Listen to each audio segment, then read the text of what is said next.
Reactions की, reactions of, अब थोड़ा सा बात करते हैं रिएक्शंस की, reactions of metabolism.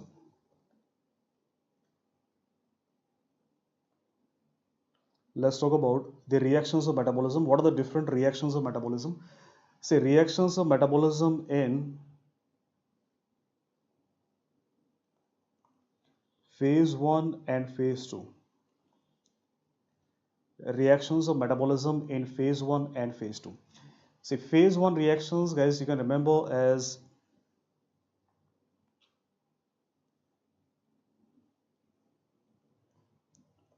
Orchard. Orchard का मतलब क्या होता है इंग्लिश में? ऑर्चर्ड का मतलब होता है फल का बगीचा, right? So it's a place where we grow fruits.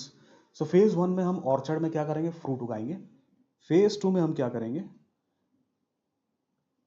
वो जो फ्रूट हम उगाएंगे फेज 1 में, उससे हम फ्रूट का जैम बनाएंगे. So this is how you can remember what the reactions of phase 1 and phase 2. So phase 1 reactions, let's begin guys. Phase 1 reactions, these are number 1 oxidation, number 2 reduction, number 3 cyclization, hydrolysis, aliphatic and aromatic hydroxylation and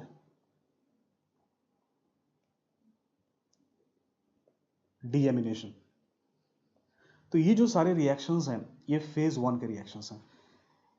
phase 2 का अगर आपको याद हो, मैंने आपको बताया था phase 2 का जो कॉमन नाम है वो क्या है? Conjugation. Why phase 2 is called as conjugation? Because we add a conjugate. Depend करेगा कौन सा कॉन्जुगेट ऐड करोगे, उसके हिसाब से रिएक्शन का नाम पड़ेगा. फॉर एग्जाम्पल, अगर मैं जो कॉन्जुगेट ऐड करूंगा वो conjugate is glucuronic acid, then the reaction is called as glucuronidation. अगर मैं ग्लूटाथायोन ऐड करूंगा, then the reaction is called as glutathionation. अगर ग्लाइसिन ऐड करूंगा, ग्लाइसिनेशन. अगर एसिटाइल ग्रुप ऐड करेंगे, एसिटाइलेशन. अगर मिथाइल ग्रुप ऐड करेंगे, मिथाइलेशन. अगर सल्फेट ग्रुप ऐड करेंगे, the reaction is called as sulphation. तो ये आपके फेज 1 और फेज 2 के रिएक्शंस हैं जो ड्रग्स को मेटाबोलाइज करते हैं. अब देखिए, फेज 1 और फेज 2 के जो रिएक्शन हैं, इनमें से phase 1 reaction, phase 1 reactions are sponsored by a group of enzyme called as cytochrome P450 enzymes. और ये जितने भी साइटोक्रोम P450 एंजाइम्स जो इन रिएक्शन को स्पॉन्सर करते हैं, these are microsomal enzymes. Microsomal enzymes का मतलब क्या है? वो कहां पे लोकेटेड होते हैं? ER में. What is ER? Endoplasmic reticulum, right guys? So cytochrome P450 enzymes, these are microsomal enzymes present in endoplasmic reticulum. इसमें एक चीज आपको वो पूछ सकते हैं कि सबसे कॉमन साइटोक्रोम P450 एंजाइम कौन सा है जो ड्रग को मेटाबोलाइज करता है? ये एक प्रोस्पेक्टिव क्वेश्चन है. Your answer would be CYP3A4, right? तो फेज 1 के सारे रिएक्शंस माइक्रोसोमल हैं, पर फेज 2 में ऐसा नहीं है. प्रोस्पेक्टिव क्वेश्चन है. Your answer would be CYP3A4, right? तो फेज 1 के सारे रिएक्शंस माइक्रोसोमल हैं, पर फेज 2 में ऐसा नहीं है. फेज 2 में glucuronidation, it is the only reaction which is microsomal. Apart from that, all other reactions, these are non-microsomal. Non-microsomal मतलब ये कहाँ पे होगा? Either in the cytoplasm or mitochondria. So microsomal का मतलब क्या होता है? कहां पर होता है रिएक्शन? एंडोप्लाज्मिक रेटिकुलम में. नॉन माइक्रोसोमल कहां होता है? सेल के साइटोप्लाज्म या माइटोकॉन्ड्रिया में. तो ये एक सवाल आपको एग्जाम में आ सकता है, कौन से माइक्रोसोमल है, कौन से नॉन माइक्रोसोमल है. थर्ड इंपॉर्टेंट पॉइंट ये है, most common reaction of metabolism in phase 1 and phase 2. तो most common in phase 1 and phase 2. Phase 1 में मोस्ट कॉमन कौन सा है? ऑक्सीडेशन. फेज 2 में मोस्ट कॉमन कौन सा है? ग्लूकोनोरिडेशन. तो ये दो आपके सवाल बनते हैं और ये बहुत इंपॉर्टेंट प्रोस्पेक्टिव क्वेश्चन है आपके नर्सिंग एग्जाम के लिए, जो आपको आने वाले समय में क्वेश्चन आ सकता है कि oxidation most common phase one reaction क्या है, oxidation most common phase two reaction क्या है, ग्लूकोनोरिडेशन। बहुत सिंपल है guys, right. Now let's have a look at some drug interaction. Drug interaction in metabolism. तो मेटाबॉलिज्म के दौरान कैसे ड्रग एक दूसरे के साथ इंटरैक्ट कर सकते हैं, that is because of microsomal enzyme. It can be because of either microsomal enzyme induction or inhibition. It can be because of either microsomal enzyme induction or microsomal enzyme inhibition. तो भाई first thing you need to pay attention here is only microsomal enzymes can be induced or inhibited. मतलब वो कौन से enzymes हैं जिनको आप induce और इनहिबिट कर सकते हैं, वो सिर्फ और सिर्फ कौन से एंजाइम्स हैं, माइक्रोसोमल एंजाइम्स। मींस फेज 1 के जितने भी रिएक्शंस है उसको आप इंड्यूस या इनहिबिट कर सकते हैं, और फेज 2 में सिर्फ किसको, ग्लूकोनोरिडेशन को, right. So only the reactions in phase 1, all of them, and only gluconoridation in phase 2 can be inhibited or induced. तो ये होता क्या है, माइक्रोसोमल एंजाइम्स को इंड्यूस करना या इनहिबिट करना, इसको समझाने के लिए बहुत छोटा सा एग्जांपल दूंगा आपको, सही। सपोज हमारे पास एक ड्रग ए है, और ड्रग ए का मैं 100 मिलीग्राम्स दे रहा हूं किसी भी पेशेंट को, और इसको मेटाबोलाइज कर रहे हैं 10 एंजाइम, राइट। और ये कैसा एंजाइम है, microsomal, M for microsomal. So 10 microsomal enzyme है मेरे पास, और 100 मिलीग्राम को मेटाबोलाइज करके कितना बना रहे हैं, ड्रग ए के 10 मिलीग्राम। अब मैं बात करूंगा उन ड्रग्स की जो माइक्रोसोमल एंजाइम्स को इंड्यूस या इनहिबिट कर सकते हैं। सपोज मेरे पास एक और ड्रग है, ड्रग बी। ये क्या करेगा, ये इन एंजाइम्स को इंड्यूस करेगा, और 10 एंजाइम्स को इंड्यूस करके क्या करेगा, 10 का 50 एंजाइम कर देगा। ये जो 10 एंजाइम है, ए की वजह से जो 10 एंजाइम है, this 10 enzymes because of drug B will become 50 enzymes. तो क्या किया इसने, ड्रग बी ने ड्रग ए को जो मेटाबोलाइज करता है एंजाइम, उसकी संख्या को, उसके नंबर को बढ़ा दिया, राइट। अब क्या होगा, अब फिर से मैं 100 मिलीग्राम ड्रग ए का दूंगा, लेकिन पहले जो 10 एंजाइम से मेटाबोलाइज होता था, अब कितने से होगा, 50 से। मतलब मेरे प्लाज्मा में कितना रह जाएगा, 2 मिलीग्राम।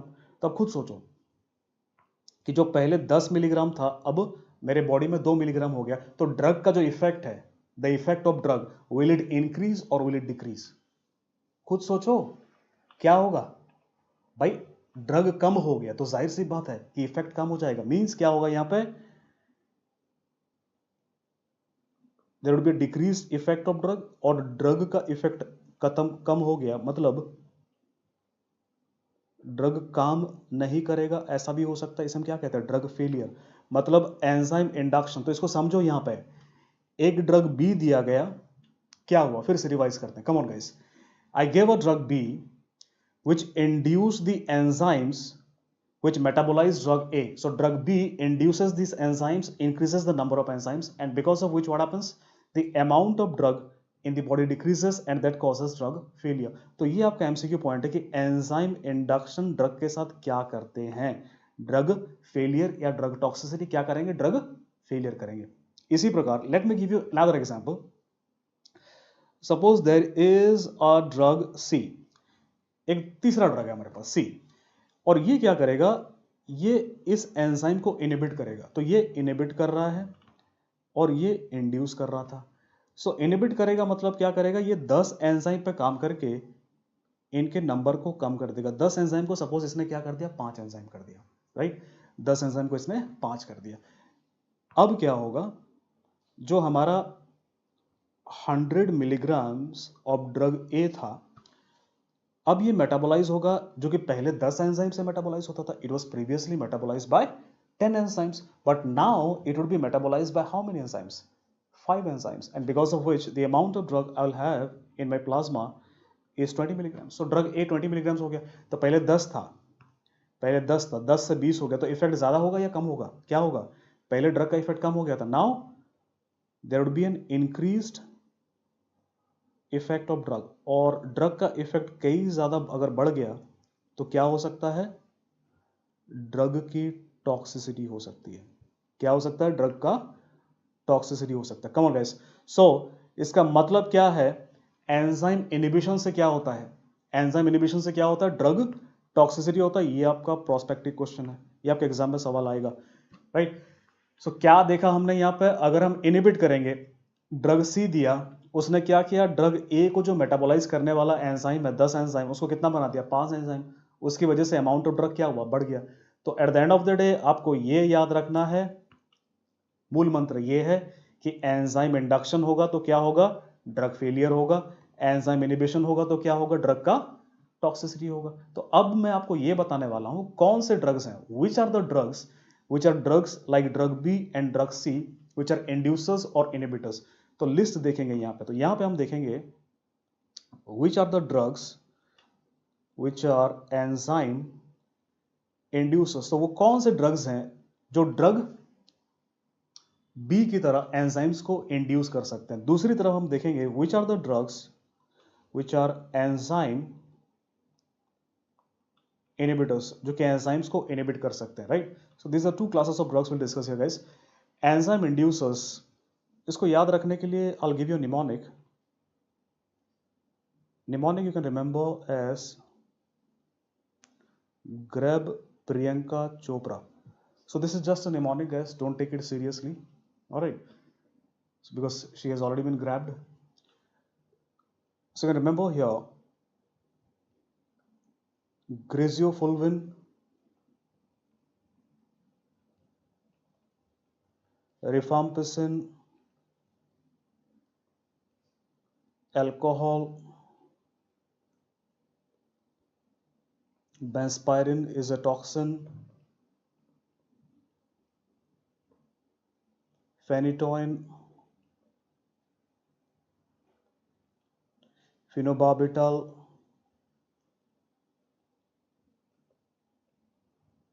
And carbamazepine. तो ये जो ड्रग्स हैं ये सारे के सारे क्या हैं? एंजाइम इंड्यूसर्स हैं. और एंजाइम इंड्यूसर्स को कैसे याद रखना है? ग्रैब प्रियंका चोपड़ा. भाई एक बार आपने प्रियंका चोपड़ा को पकड़ लिया तो आगे क्या करोगे? वो नहीं जो आप सोच रहे हो. आगे डेट पे लेके जाओगे, डेट पे लेके जाओगे और क्या ऑफर करोगे उसको?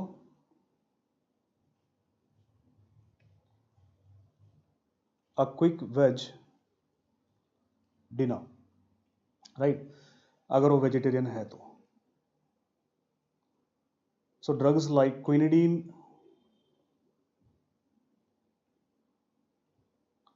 Isoniazid, cimetidine,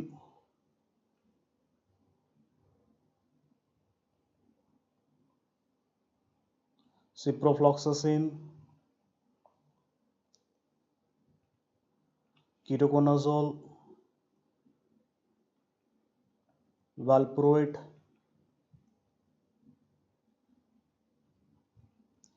erythromycin, grapefruit juice. ये याद रखना ग्रेप जूस नहीं है, ग्रेप फ्रूट अलग होता है, बड़ा बड़ा संतरे की तरह दिखता है, राइट. वेस्टर्न कंट्रीज में ज़्यादा कंज्यूम करते हैं इसको. कड़वा होता है जूस, बहुत ही कड़वा होता है, उससे तो नीम का जूस पी ले बंदा, right. And diethylcarbamazine, diethylcarbamazine. तो ये जो सारे ड्रग्स हैं, these are enzyme inducers and inhibitors. These are enzyme inducers and inhibitors. तो देखो यहाँ पे अगर मैं इन इंड्यूसर्स को दूंगा, if I use this inducers, ये सारे के सारे इंड्यूसर्स क्या करेंगे? Drug failure. ये इनहिबिटर्स क्या करेंगे? Drug toxicity. So one example each I will give you here, one example each. For example, rifampicin I discussed is an enzyme inducer, and if it is combined with OCP, oral contraceptive pills, right. So oral contraceptive pills के साथ अगर rifampicin देंगे, rifampicin क्या करेगा, OCP के metabolism को बढ़ा देगा, ओसीपी काम नहीं करेगा and that will cause OCP failure. तो ये एक बहुत इंपॉर्टेंट पॉइंट है, आपके एग्जाम में आ सकता है कि कौन से ड्रग ओसीपी फेलियर कर सकता है। और अगर पूछेंगे, if they will ask you your the most probable answer 99% of times in option you will have rifampicin, because TB बहुत कॉमन इंडिया में, पता है आपको, सो रिफाम्पिसिन पूछा जाएगा। Similarly, I'll give you one example here. For example, guys, I told you that the drug erythromycin is an enzyme inhibitor. और अगर मैंने इसको थियोफाइलिन के साथ कंबाइन किया तो क्या होगा, erythromycin will inhibit metabolism of theophylline and because of that that can cause theophylline toxicity. तो ये एमसीक्यू आपको आ सकता है यहाँ पे कैसे, कि थियोफाइलिन के साथ कौन सा एंटीबायोटिक नहीं देते, थियोफाइलिन के साथ कौन सा एंटीबायोटिक नहीं देते, एरिथ्रोमाइसिन नहीं देते। तो इस तरह के सवाल पूछे जा सकते हैं। सो दिस इज द सिग्निफिकेंस। आप देख सकते हो कि इसमें ड्रग इंटरेक्शन कैसा होगा, how drug interaction will take place. One drug can decrease effect of another drug और one drug can increase effect of another drug. So these are the problems that can arise here guys, these are the problems that can arise here and because of microsomal enzyme induction or inhibition, right? So this is about metabolism, guys. So in pharmacokinetics we discussed about absorption, we discussed about drug distribution, we discussed about metabolism. Now we are left with the third part, and the third part is, the fourth part is drug excretion.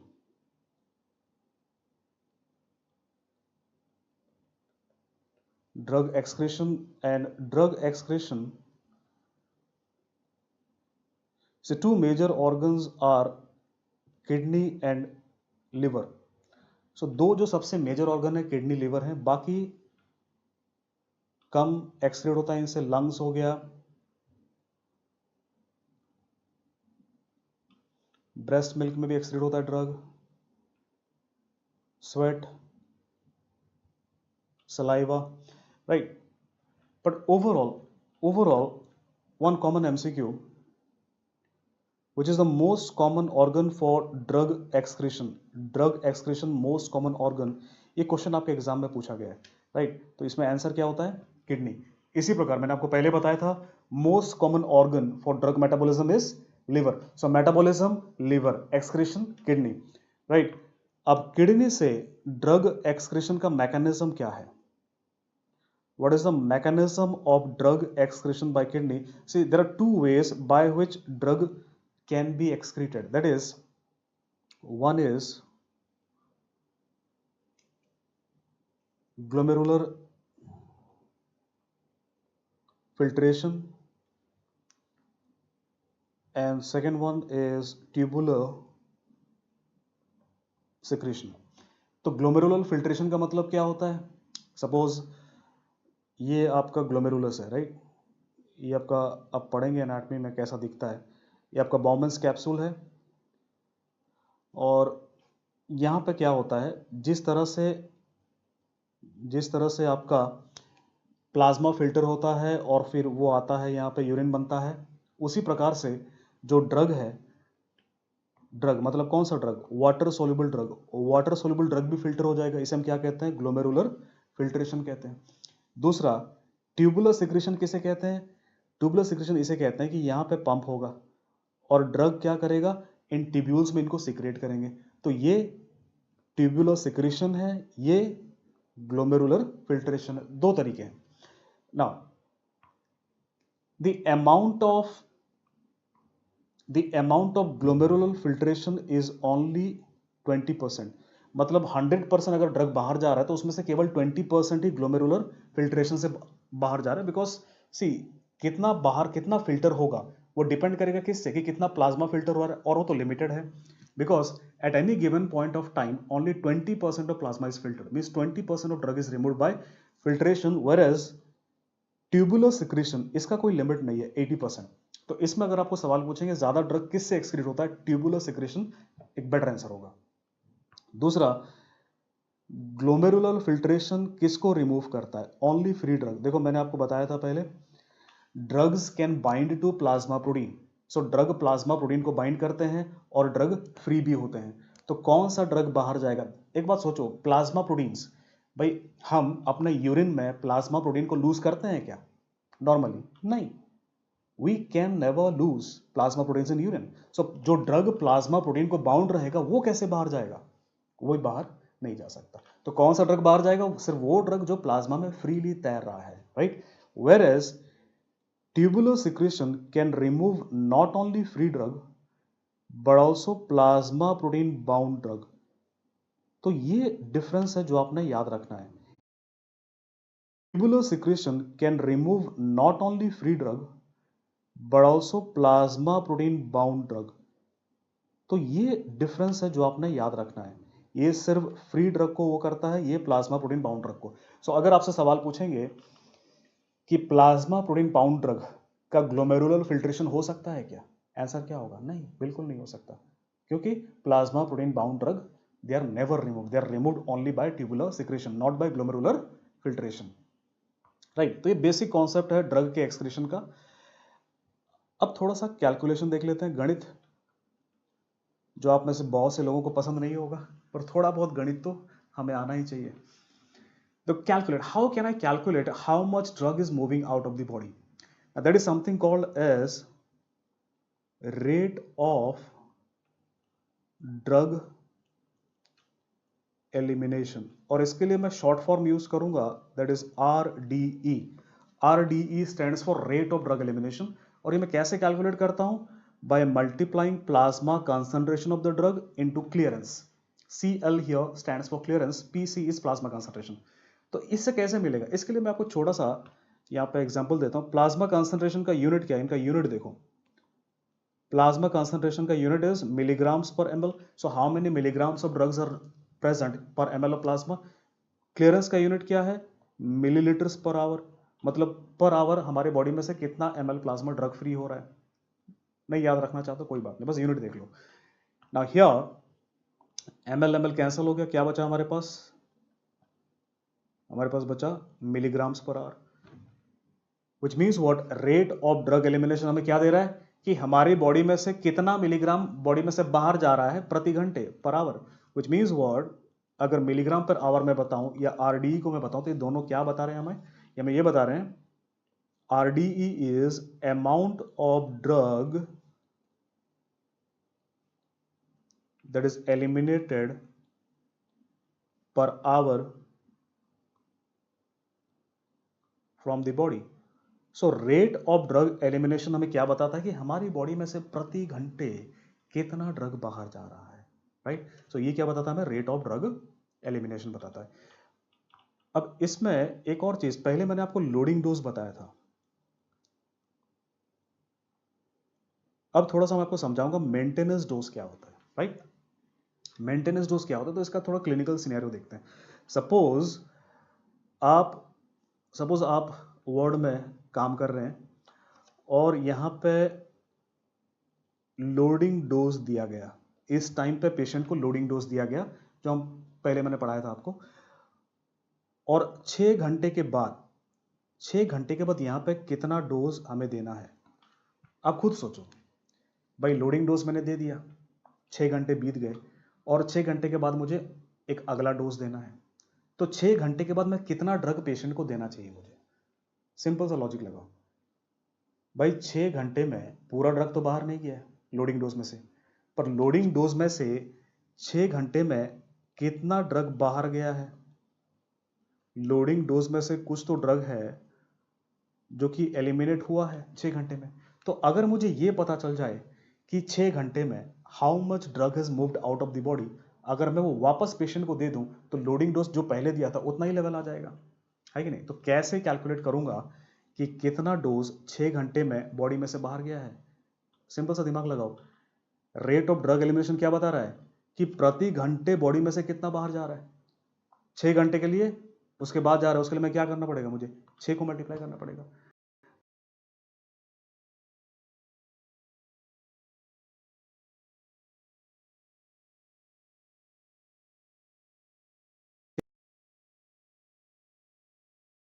सा दिमाग लगाओ, rate of drug elimination क्या बता रहा है कि प्रति घंटे बॉडी में से कितना बाहर जा रहा है। 6 घंटे के लिए उसके बाद जा रहा है, उसके लिए मैं क्या करना पड़ेगा, मुझे 6 को मल्टीप्लाई करना पड़ेगा, राइट। 6 को मल्टीप्लाई करना पड़ेगा, तो यहां पे मैं क्या करूंगा, प्लाज्मा कॉन्सेंट्रेशन को क्लियरेंस से मल्टीप्लाई करूंगा, मिलीग्राम्स पर आवर मिल गया, उसको मैं टाइम से मल्टीप्लाई करूंगा, तो मुझे क्या मिल जाएगा, एक डोज मिल जाएगा। ये कौन सा डोज होगा, जिसको देने के बाद प्लाज्मा कॉन्सेंट्रेशन क्या होता है, फिर से मेंटेन हो जाता है। तो इसीलिए हम क्या कहते हैं इसको, we call it as maintenance dose. So maintenance dose कैसे कैलकुलेट करते हैं, प्लाज्मा कॉन्सेंट्रेशन को, क्लियरेंस को और टाइम को मल्टीप्लाई करते हैं, राइट। नेवरदलेस, जैसे कि मैंने बताया था, एमसीक्यू पॉइंट बता दो सर, इतना सब नहीं जानना हमें, तो एमसीक्यू पॉइंट आपके लिए है। क्या है एमसीक्यू पॉइंट, मेंटेनेंस डोज, ये सवाल आपको एग्जाम में आएगा। Maintenance dose depends on what, maintenance dose किसके ऊपर डिपेंड करता है, क्लियरेंस के ऊपर डिपेंड करता है। जितना ज्यादा क्लियरेंस होगा उतना ज्यादा मेंटेनेंस डोज देना पड़ेगा। तो ये प्रोस्पेक्टिव क्वेश्चन आपके एग्जाम में आ सकता है, समझ में आ गया तो ठीक है, नहीं तो इसको रट्टा मार लेना, राइट। हालांकि रट्टा मारने पे मैं ज्यादा विश्वास नहीं करता, I am a believer, firm believer that you should try to understand and then remember things, not just mug up randomly। तो अगर आप ऐसे ही रट्टा मारते जाओगे ना, तो इतना सारा आपके पास कंटेंट है, कितने चीजों का रट्टा मारोगे, भूल जाओगे, राइट। तो इसे हम कहते हैं मेंटेनेंस डोज कहते हैं। अब यहां पे आगे बढ़ने से पहले एक और चीज हम देखेंगे जिसे हम कहते हैं हाफ लाइफ। हाफ लाइफ और T half, T for time, T half और हाफ लाइफ। तो देखो हाफ लाइफ होता क्या है, half life it is time taken for a drug to decrease its plasma concentration by 50%। अगर मैं सिंपल लैंग्वेज में कहूं कि अगर अगर एक ड्रग 100 मिलीग्राम दिया है आपने, तो उसको 50 मिलीग्राम करने के लिए कितना टाइम चाहिए, 1 घंटा चाहिए, 2 घंटा चाहिए, 3 घंटा चाहिए। तो जो 1 2 3 घंटा को हम क्या कहते हैं, हाफ लाइफ कहते हैं, हाफ लाइफ कहते हैं, राइट। सो अगर मैं कहूं यहां पे कि एक हाफ लाइफ, एक ड्रग का एक हाफ लाइफ में कितना चला जाता है बॉडी से बाहर, 50%। एक हाफ लाइफ में, so in one half life of a drug how much is removed, 50%। In two half life how much is removed, in two half life 50% is removed, plus भाई 50% तो पहले रिमूव कर चुके हैं, 2 हाफ लाइफ अगर हो गए तो ये 50% यहाँ पे आ गया, उसके अलावा अब बचा था 50%। अब जो 50% बचा था अब उसका आधा चला जाएगा, मतलब टोटल कितना चला गया, 75%। सो एक half life, one half life 50% is removed. Two half life में पहला तो 50 गया ही था, अब जो बचा हुआ 50 था उसका भी 25 चला गया, तो टोटल जो मैंने शुरुआत में दिया था उससे कितना चला गया, 75% चला गया। एक ड्रग देने के बाद अगर मैं कहता हूँ 3 हाफ लाइफ, 3 हाफ लाइफ में कितना चला जाएगा, अब देखो, अब पहले तो 75 जा चुका है, अब जो 25 बचा था उसका आधा चला जाएगा, मतलब 12.5, तो कितना हो जाएगा, 87.5 चला जाएगा, राइट। अगर हम बात करेंगे 4 हाफ लाइफ में, तो पहले कितना जा चुका है, 87.5, अब कितना चला जाएगा, और जो 12.5 बचा था उसका आधा चला जाएगा, मतलब 6.25। तो 6.25 अगर यहाँ पे आप ऐड करेंगे 87.5, तो ये होगा 93.75 के आसपास, तो इतना चला जाएगा। अगर हम 5 हाफ लाइफ की बात करेंगे, तो 5 हाफ लाइफ में कितना जाएगा, 93.75 जा चुका है बाहर, 93.75 has been removed. So here 93.75 plus जो बच गया आपका 6.25 का आधा भी चला जाएगा, तो यहाँ पे तकरीबन 97% चला जाएगा। सो ये परसेंटेज है, राइट। सो देखो 94 to 97% ड्रग को जाने के लिए कितना हाफ लाइफ चाहिए, 4 से 5, राइट। So conclusion is to completely remove a drug from body. तो हमारे बॉडी में से एक ड्रग को पूरी तरह से बाहर निकालने के लिए how many half life we need 4 to 5 half life. तो ये इंपॉर्टेंट है गाइस, ये इंपॉर्टेंट है, ये आपका प्रोस्पेक्टिव क्वेश्चन है, ये आपको एग्जाम में सवाल आ सकता है कि एक ड्रग को बॉडी में से पूरी तरह बाहर निकालने के लिए 4 to 5 हाफ लाइफ चाहिए। अगर आपके ऑप्शन में 4 और 5 दोनों है, बेटर आंसर क्या होगा, 5 बेटर आंसर होगा, बिकॉज 5 में कितना चला जाएगा, राइट, लगभग 97%। सो this is about half life. अब हाफ लाइफ का सबसे इंपॉर्टेंट क्लिनिकल सिग्निफिकेंस क्या है, क्लिनिकल सिग्निफिकेंस, क्लिनिकल फील्ड में हाफ लाइफ जानने से हमें क्या फायदा होता है, राइट। सबसे इंपॉर्टेंट चीज जो यहाँ पे हाफ लाइफ हमें बताता है, that is about dosing rate. Dosing rate मतलब एक दिन में कितनी बार ड्रग को देना है। फॉर एग्जाम्पल एक ड्रग का हाफ लाइफ है लेट अस से 12 घंटे, और अगर मुझे 24 घंटे उसको कवर करना है तो दिन में कितनी बार देना पड़ेगा, 2 टाइम्स। 2 टाइम्स को हम क्या कहते हैं, बीडी कहते हैं, ट्वाइस अ डे, राइट। अगर हाफ लाइफ 24 घंटे है तो कितना कितना कितना बार देना पड़ेगा दिन में, 1 टाइम, दिन में एक बार देना पड़ेगा, right? तो इस हिसाब से इसे हम कहते हैं डोजिंग रेट, कितना फ्रिक्वेंटली डोज देना पड़ेगा। सो हाफ लाइफ का ये सबसे इंपॉर्टेंट क्लिनिकल सिग्निफिकेंस है, राइट। तो हमने देखा हाफ लाइफ के बारे में। एलिमिनेशन में जो सबसे लास्ट पार्ट है जो हम डिस्कस करने वाले हैं, उसे हम कहते हैं काइनेटिक्स ऑफ ड्रग, इसे हम कहते हैं काइनेटिक्स ऑफ ड्रग एलिमिनेशन, और ड्रग एलिमिनेशन काइनेटिक्स कहते हैं। राइट। और ये जो ड्रग एलिमिनेशन काइनेटिक्स है, this drug elimination kinetics it depends upon plasma concentration of the drug and it's order. Order मतलब उसके पावर पे डिपेंड करता है। तो इसके पावर पे डिपेंड करके जो ड्रग एलिमिनेशन काइनेटिक्स है, it can be either zero order kinetics of elimination और it can be first order kinetics of elimination. So दो प्रकार के ऑर्डर हो सकते हैं, जीरो ऑर्डर और फर्स्ट ऑर्डर। इसका क्या मतलब है? To find that out I use a formula which I discuss here. तो उसके लिए मैं एक फॉर्मूला यूज करूंगा जो मैं आपको पहले बताया था, और वो कौन सा फॉर्मूला है? Rate of drug elimination is equal to plasma concentration of clearance. ये फॉर्मूला को यूज करके मैं आपको समझाने की कोशिश करूंगा कि what is the difference between zero and first order. So let's try to understand this. So see, rate of drug elimination is equal to plasma concentration to clearance. अब एक चीज ध्यान से सुनो, किसी भी ड्रग का, for any drug if the dose is constant, for any drug if the dose is constant, clearance will always be constant. So एक ड्रग का अगर डोज कांस्टेंट है तो क्लियरेंस हमेशा कांस्टेंट रहेगा। तो इस इक्वेशन में क्लियरेंस क्या हो गया? कांस्टेंट। ऑर्डर क्या है? पावर क्या है भाई? क्या पावर है? क्या बताया? कौन सा ऑर्डर है? Zero order. तो प्लाज्मा कंसंट्रेशन का जो ऑर्डर है वो क्या है? जीरो। थोड़ा सा स्कूल के दिनों में जाओ, जाना नहीं चाहते आप लोग मुझे पता है, पर जाना पड़ेगा। So anything to the power zero becomes what? 1 2 3 4, किसी में भी आप जीरो लगा दो, पावर क्या बन जाता है? 1 बन जाता है। मतलब जो rate of drug elimination is equal to 1 into constant. So rate of drug elimination क्या हो गया यहाँ पे? Constant. Rate of drug elimination को वर्ड्स में हम कैसे लिख सकते हैं भाई? क्या बताया था मैंने, याद करो। Rate of drug elimination is amount of drug eliminated per hour from the body, which means what? यहाँ पे रेट ऑफ ड्रग एलिमिनेशन की जगह पे मैं क्या लिखूंगा? इसकी जगह पे मैं लिखूंगा amount of drug eliminated per hour from body is equal to constant. तो जीरो ऑर्डर में जो अमाउंट है वो कांस्टेंट है। फॉर एग्जांपल मैं कैसे इसको दर्शा सकता हूं? 20 मिलीग्राम्स पर आवर, मतलब प्रति घंटे मेरे बॉडी में से जो अमाउंट है 20 मिलीग्राम कांस्टेंट है, राइट। सो ये आपको याद रखना है। अब आप कहेंगे सर ये बता दो सवाल कहां से आने वाला है? एमसीक्यूज। तो ये आपका एमसीक्यू पॉइंट है, ये आपका एमसीक्यू पॉइंट है। और डेफिनेशन बनाने के लिए आपको एक ही काम करना है, कांस्टेंट को इसके पीछे लेके जाना है। तो जीरो ऑर्डर में क्या होता है? Constant amount of drug is eliminated per hour time, per unit time और पर आर। सो क्या कांस्टेंट है वो याद रखना है आपने। क्या कांस्टेंट है? जीरो ऑर्डर में क्या कांस्टेंट है? अमाउंट कांस्टेंट है। इसी प्रकार अगर हम यही लॉजिक लगाएं फर्स्ट ऑर्डर काइनेटिक्स में, तो सेम फॉर्मूला मैं यूज करूंगा, rate of drug elimination is equal to plasma concentration into clearance, right? And as I've told you guys, if the dose is, as I've told you, the dose is constant, for a constant dose, clearance is also constant. What is the order of plasma concentration here? Order is 1. 1 क्यों है भाई? कौन सा order है? First order kinetics. Now, how does this equation look like now? How does this equation look like? Rate of drug elimination is equal to plasma concentration into constant. तो mathematically अगर देखें, फिर से थोड़ा सा चलते हैं आपके स्कूल में, तो ये इक्वेशन कैसा दिख रहा है? X is equal to y into constant, and in such equations x is always directly proportional to y, which means here what happens here, rate of drug elimination is directly proportional to plasma concentration, right? तो यहाँ पे अब अगर मैं words में लिखूं rate of drug elimination, that is amount of drug that is eliminated per hour from body is directly proportional to plasma concentration। मतलब यहाँ पे अमाउंट कांस्टेंट नहीं है, अमाउंट ज्यादा भी हो सकता है, कम भी हो सकता है, पर डिपेंड किस पे करेगा? डिपेंड करेगा किसके ऊपर? प्लाज्मा कंसंट्रेशन के ऊपर। तो amount here depends upon plasma concentration, right. तो यहां पर मैं ये तो नहीं कह सकता भाई, यहां पर मैं ये तो नहीं कह सकता कि 20 मिलीग्राम पर आवर, यहां पर मैं क्या कहूंगा? 20% पर आवर। 20% किसका? प्लाज्मा कंसंट्रेशन का, राइट। सो वहां पर डेफिनेशन क्या बना था? जीरो ऑर्डर में constant amount is eliminated per hour from the body. यहां पर डेफिनेशन क्या बनेगा? In first order a constant proportion या percentage, constant proportion of drug is eliminated per unit time, और पर यूनिट टाइम तो नहीं लिखूंगा यहाँ पे, आपके लिए थोड़ा मुश्किल होगा, पर आवर लिखते हैं, आसानी होगी आपको समझने में। सो प्रति घंटे। तो यहाँ पे क्या आपको याद रखना है? अब एमसीक्यू बता रहा हूँ आपको। फर्स्ट ऑर्डर में क्या कांस्टेंट है वो याद रखना है गाइस। फर्स्ट ऑर्डर में क्या कांस्टेंट है? प्रोपोर्शन कांस्टेंट है। फर्स्ट ऑर्डर में प्रोपोर्शन कांस्टेंट है। जीरो ऑर्डर में क्या कांस्टेंट है? अमाउंट कांस्टेंट है, राइट। तो ये दिखेगा कैसे, ये होगा कैसे? देखो यहाँ पे मैं आपको एक एग्जाम्पल देकर समझाता हूँ कि इन ड्रग्स में डोज को बढ़ाएंगे या कम करेंगे तो किस प्रकार जो है अमाउंट ऑफ ड्रग चेंज होगा प्लाज्मा में।